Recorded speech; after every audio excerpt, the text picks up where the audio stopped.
Bom, começa daqui a pouquinho o depoimento dos irmãos Miranda sobre as denúncias envolvendo a compra da vacina Covaxin. E está aqui na pauta. Governistas preparam estratégia para eximir o presidente de responsabilidade. Como é que vão tirar esse bicho feio do colo do presidente, Orengo? Bom dia para você. Muito bom dia, Megali, Sheila, Carla. É difícil, né, Megali? É difícil realmente essa altura do campeonato, depois de uma reunião, inclusive do servidor do Ministério da Saúde, do deputado, que é irmão dele, Luiz Miranda, com o presidente, segundo eles, para apresentar essa denúncia, essas suspeitas. É difícil realmente agora tirar o presidente dessa história. Mas ontem a gente já começou a ouvir de aliados do governo na CPI qual vai ser a estratégia, né? O próprio senador Jorginho Mello já disse o seguinte, que o presidente repassou o que o servidor e o deputado tiveram ali, conversaram com ele, repassou à época ao ministro da Saúde, Eduardo Pazuello, que aliás estava de saída já do ministério e que Eduardo Pazuello não viu nada de errado, por isso as negociações prosseguiram, né? Então estão tentando empurrar essa bola agora para Eduardo Pazuello novamente, né? Aliás, essa é uma estratégia que não é nova. Em outras oportunidades também. A gente viu aqui pessoas que vieram à CPI e empurraram o abacaxi para Eduardo Pazuello, né? Agora, é difícil realmente que isso trave as investigações, até porque a investigação, a apuração não está apenas na CPI. O mais importante agora que está no âmbito do Ministério Público, que já tirou lá da área civil, passou para a área criminal, porque há indícios, há suspeitas e suspeitas graves que precisam ser investigadas. A reação inicial do governo causou muita irritação aqui na CPI, até porque o ministro Onyx Lorenzoni, secretário-geral da Presidência, quando veio ao público, ele não tratou especificamente das denúncias, mas dos denunciantes, e até anunciou que a Polícia Federal ia investigar os denunciantes. Então isso causou irritação, isso foi lido aqui pela ala majoritária da CPI como uma espécie de intimidação de testemunhas, e por isso a convocação de Onyx Lorenzoni já está na discussão aqui entre os parlamentares que acham que ele precisa ser convocado para depor a CPI, né? Então, esse é um dia que é considerado estratégico, Megali. Tem várias perguntas aí que precisam ser respondidas, só para citar algumas aqui. Porque foi uma negociação tão rápida, na comparação com a Pfizer, que demorou lá 11 meses, quase um ano para fechar. A Covaxin, tivemos ali um contrato fechado, negociado em 3 meses. Porque houve pressão interna para assinatura de documentos, fechamento de contratos e até pagamento de uma nota que é muito estranha, né, que está no centro aí dessa denúncia. Foi colocada ali pelos irmãos Miranda, né, e depois o ministro disse que era falsa, que era fraudada, mas está no sistema do Ministério da Saúde. Era uma nota para pagar uma empresa subsidiária da Biotech, Bharat Biotech, que não estava prevista no contrato, mais de 40 milhões de dólares. Então isso vai ser discutido hoje na CPI, né? Também porque o contrato foi majorado. O anúncio oficial de vacina no início da negociação era muito mais barato do que o valor que foi fechado. Então tudo isso vai ser discutido. Agora, outra estratégia do governo é dizer o seguinte, a gente já ouviu isso de aliados do governo federal, é que o recurso não foi liberado. Então não há corrupção. Mas há um empenho, né? Quando o recurso ele é empenhado, ele é congelado, ninguém pode usar aquele recurso no orçamento, né? Então já tem aquele recurso disponibilizado no orçamento para fazer essa aquisição. Agora, diante de toda essa polêmica, é claro que há chances muito grandes desse contrato simplesmente ser encerrado, não ser tocado em frente, né? Por causa das suspeitas. Tudo isso vai ser discutido hoje aqui na CPI da pandemia. Orengo, 2 perguntas para você. Primeira, ontem o senador Renan Calheiros, relator, né, da CPI, disse como um dos irmãos Miranda, o funcionário do Ministério da Saúde, ele estava nos Estados Unidos fazendo as negociações da Janssen, ele está voltando agora para o Brasil, os depoimentos vão ter que ser à tarde. E os 2 vão prestar depoimento ao mesmo tempo. Serão 2 depoimentos em 1. Né? E há a possibilidade de que eles se estendam. Que horas deve começar? Já tem essa projeção? 2 da tarde, já tem. Tarde. Já foi anunciado 2 da tarde, então vai ser um depoimento diferente, realmente. Geralmente os depoimentos são de manhã, então ficou para as 2 da tarde, então deve se estender aí.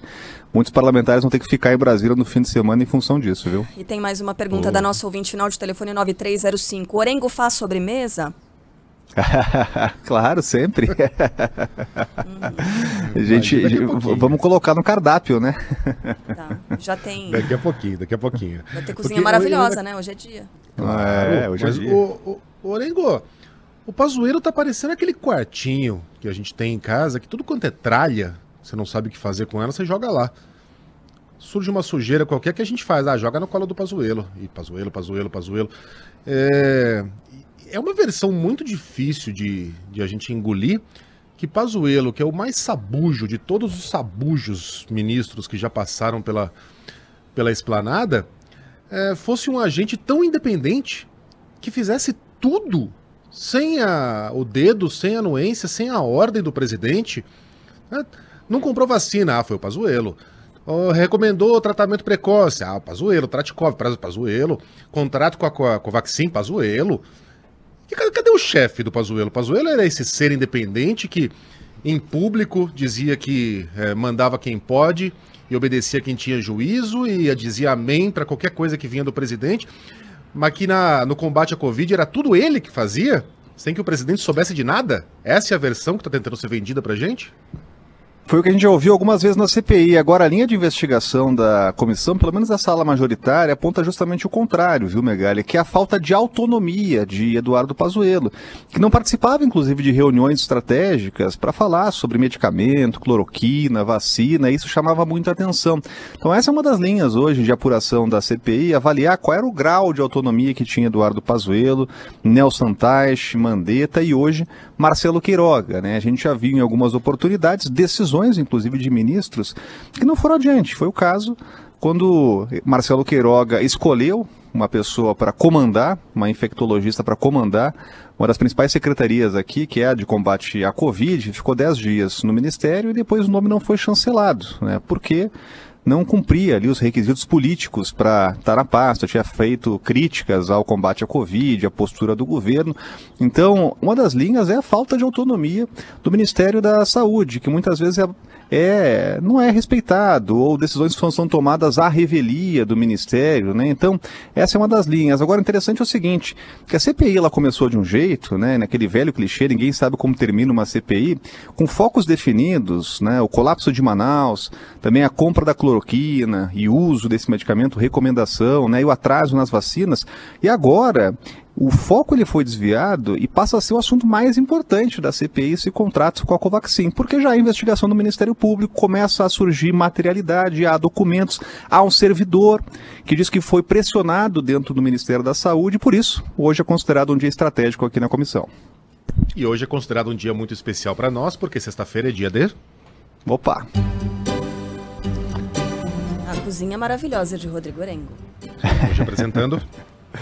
Rapaz, sabe que essa brincadeira aí, ela rende algumas dicas muito bacanas, e o pessoal vai lá no Instagram, manda mensagem, né, com sugestões, e teve um ouvinte aí que deu uma ideia que eu não tinha pensado ainda, né, ele foi lá, mandou uma mensagem, falou assim, rapaz, por que você não faz um assado, sabe de quê? De tutano. Vocês já comeram tutano ou não?